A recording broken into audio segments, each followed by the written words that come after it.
तो hello everyone, कैसे हो आप सब। आशा करता हूँ कि बहुत अच्छे होंगे और अपने पेपर की तैयारी में लगे होंगे। और बोर्ड का पेपर है आप लोगों का, तो अच्छे से तैयारी में लगे होंगे। लेकिन चाहे कोई भी क्लास हो, मैं आज बात करने वाला हूँ कि आप लोग कैसे पास हो सकते हो।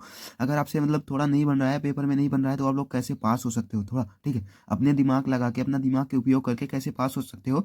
मेरे इस चैनल द्वारा जितने भी व्यूज आए हैं, मतलब जितने भी, भले ही नहीं ग्रो हुआ है, बट जितने भी लोग मेरा मेरा फॉलो किए हैं, मेरा बताया हुआ फॉलो किए हैं, उनको रिजल्ट मिला है। 100% रिजल्ट मिला है, जो कि पिछले वीडियो में मतलब पहले वीडियो डालता था मैं उससे रिलेटेड।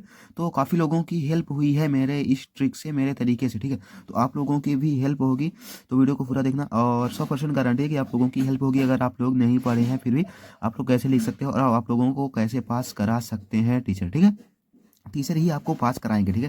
तो उसके लिए आपको क्या करना होगा, देखो सबसे पहले क्या करना होगा, मैं टाइम वेस्ट नहीं करने वाला। पहले क्या करना होगा आपको, पहले कॉपी में, तो अगर आपसे नहीं बन रहा है, अच्छे से नहीं बन रहा है और आप लोग नहीं लिख सकते हो अच्छे से, मतलब याद ही नहीं है अच्छे से, तो क्या करना है कि कॉपी को साफ लिखना है। साफ सुथरी कॉपी लिखना है, ठीक है। साफ तरीके से लिखना है जिससे टीचर देखें तो गुस्सा ना हो, ठीक है। अगर आप ऐसे ही लिख दोगे, कुछ भी लिख दोगे कि उनके समझ में ना आया, आप लोग सोचोगे कि बीच में म्यूजिक लिख दें, गाना लिख दें, कुछ भी लिख दें तो पास कर देंगे ना, ऐसे नहीं करते। टीचर है, कॉलेज नहीं है, ठीक है। तो यहाँ पे स्कूल है, तो स्कूल में अच्छे से कॉपी चेक होगी। तो यहाँ पे क्या करना है, आप लोगों को साफ तरीके से जो भी लिखना है तो शुद्ध लिखना है, साफ लिखना है, ठीक है। शुद्ध रहेगा, उनके समझ में आएगा, जो भी लिखोगे सही रहेगा, ठीक है ना। दूसरी चीज़ क्या करना है कि एक भी प्रश्न को छोड़ना नहीं है, ठीक है। एक भी क्वेश्चन को क्या करना है कि छोड़ना नहीं है। क्या करना है, छोड़ना नहीं है, एक भी क्वेश्चन को छोड़ना नहीं है। मैं जैसे लिख रहा हूँ ऐसे नहीं लिखना, मैं ऐसे लिख रहा हूँ, ठीक है। मेरी राइटिंग थोड़ी कम आती है, बट आप लोगों को सही लिखना है, ठीक है।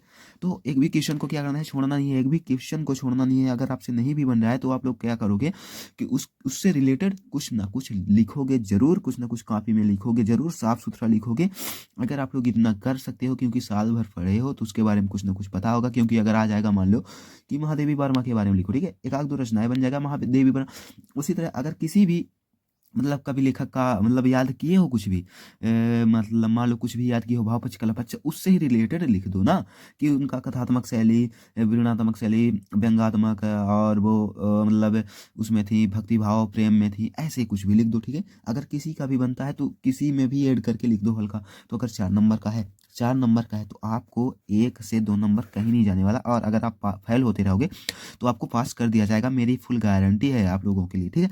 तो क्या करना है कि अगर नहीं बन रहा क्वेश्चन तो उससे रिलेटेड कुछ ना कुछ जरूर ऐड करके लिखना, एक भी क्वेश्चन। सबसे मेन बात, अब तीसरा क्या था कि एक भी क्वेश्चन को छोड़ना नहीं है। एक भी क्वेश्चन को छोड़ना नहीं है, क्या एक भी क्वेश्चन को नहीं छोड़ना, ठीक है।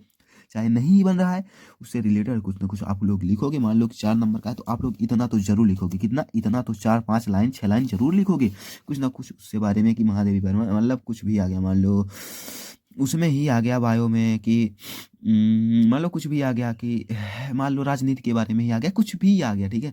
1857 की क्रांति के बारे में, तो 1857 की क्रांति में उनके स्वतंत्रता सेनानी संग्रामों के नाम लिखोगे। वहाँ पे लिखोगे अंग्रेजों के बारे में लड़ाई हुई, अंग्रेजों से ऐसी लड़ाई हुई, ऐसे वैसे। तो आप लोगों को क्या करना है, एक भी क्वेश्चन को छोड़ना नहीं है, उससे रिलेटेड कुछ ना कुछ लिखना जरूर।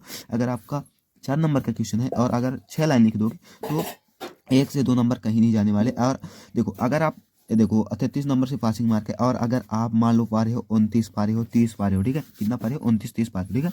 तो उनको लगेगा कि एक बार फिर से कॉपी चेक करेंगे। अगर कोई अच्छे टीचर फंसाएगा तो 29 30 पा रहे हो तो वो चेक करेंगे एक बार। और अगर कॉपी भरी रहेगी, कॉपी में लिखा रहेगा पूरा, कॉपी भरी रहेगी, ठीक है, कॉपी भरी रहेगी और पहले नंबर कम किए रहेंगे, तो उसमें जो है तो 4 5 लाइन में एक आधा नंबर और बढ़ाएंगे, एक आध 2 नंबर और बढ़ाएंगे, धीरे धीरे करके वो 33 पहुंचा देंगे। 95% टीचर ऐसे होते हैं कि वो आपको इतना कर देंगे, ठीक है। तो इसीलिए बोल रहा हूँ कि आप लोगों को क्या करना है कि कॉपी को पूरा भर के जाना है, कॉपी को छोड़ना नहीं है, एक भी साफ साफ लिखना है, कॉपी को एक भी क्वेश्चन को छोड़ना नहीं है, और कुछ ना कुछ उसमें जरूर ऐड करना है, कुछ ना कुछ जरूर लिखना है। तो आप लोग 100% फेल हो जाओगे, मतलब पास हो जाओगे। अगर 27 नंबर पा रहे हो, ठीक है, और मान लो 33 से है, तो वो किसी न किसी तरह से सोचेंगे कि पा जाए, ठीक है। अगर 25 से पासिंग मार्क है, अगर आप 23 का किए हो और 23 करेक्ट पा रहे हो, ठीक है, तो वो 25 आपको दे देंगे। मेरी 100% इसमें गारंटी है कि वो 25, मतलब आप 25 पा जाएगा, ठीक है। अगर आप ऐसे लिखोगे तो छोड़ना नहीं है, एक भी क्वेश्चन साफ साफ लिखना है, ठीक है, उससे रिलेटेड। और यानी कि म्यूजिक लिख दो, कुछ भी साफ साफ लिखना, सही से लिखना सब कुछ, तो आप लोग पा जाओगे 100%, मेरी गारंटी। All the best. और जो भी रहना तो फिर रिजल्ट बाद में बताना, ठीक है, क्योंकि बहुत लोगों की हेल्प हुई है इस ट्रिक से, तो आपकी भी हेल्प होगी, ठीक है।